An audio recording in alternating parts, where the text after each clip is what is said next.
దొరసాని గారు, దొరగారు, తమకు వందనాలండి, దండాలండి. నిన్నటి నుండి అన్నం లేదండి, ఆకలి అవుతుందండి. ఏమైనా సద్ది మెతికేస్తారని ఆశతో చిప్ప పట్టుకొని వచ్చానండి. మురికివానండి, ఇదిగో ఇక్కడ దూరంగానే కూర్చున్నానండి. ఒళ్ళు ఇల్లు పరిశుభ్రంగా కడిగి మీరు పూజలు చేసుకుంటారు కదండి. నాకు అటువంటి పూజలు తెలియకనే నా పరిస్థితులు ఇలా ఉన్నాయేమోనండి. క్షమించండి, నీ కూర్చున్న కాడ నా భుజం మీద కండవ పెట్టి శుభ్రంగానే తూసిపోతానులేండి. మాకు భక్తి అంటే ఏమిటో తెలియని మూర్ఖులమండి. భగవంతుడంటే కూడాను ఎలా ఉంటాడో, ఏ పేరున ఉంటాడో తెలియని మూర్ఖులమండి. ఉదయాన్నే స్నానాలు చేసి పట్టు వస్త్రాలు కట్టుకొని బొట్టు పెట్టుకునేంత జ్ఞానం మాలో లేదండి.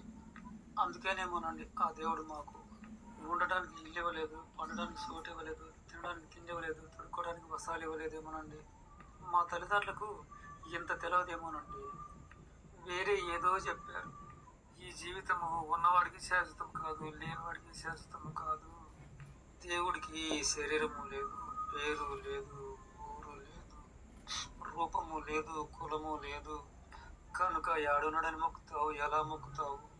నువ్వు వెలిగించిన ఆ జ్యోతి తనదే, నువ్వు కొట్టే కొబ్బరికాయ తనదే, నువ్వు పెట్టే బెల్లం ముక్క తనదే, నువ్వు చదివే మంత్రాలకు పీల్చే గాలి తనదే, ఆ మంత్రాలలో గల మాటలు తనవే, నువ్వు పెట్టుకున్న ఆ ఏభూతికి పదార్థము తనదే, దానికి ఉన్న తెలుగు రంగు తనదే, నువ్వు పెట్టే పుష్పం పత్రం తోయం సర్వము తనయే.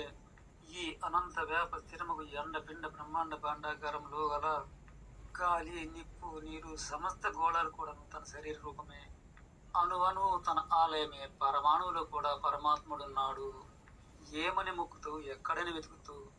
ఏమి తనకు లేదని, ఏమి తనదు కాదు అని నువ్వు పెడతావు?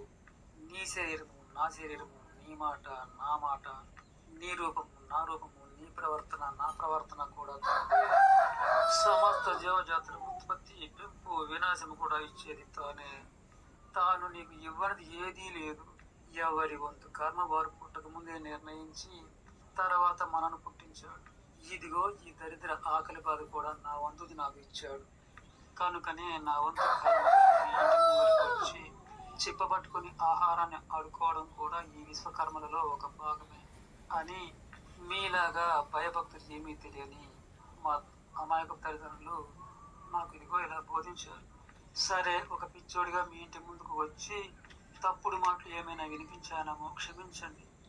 అమ్మ, ఇక్కడ నేను కూర్చున్న కాడ ఏమైనా మల్లెం ఉండొచ్చు. నా భుజం మీద కండవతో తుడుస్తున్నాను. అమ్మ, మధ్యాహ్నం మళ్ళీ రమ్మంటారా? ఎందుకంటే మీరు తిన్నాక ఏమైనా మిగిలితేస్తారేమో అన్న ఆశతో.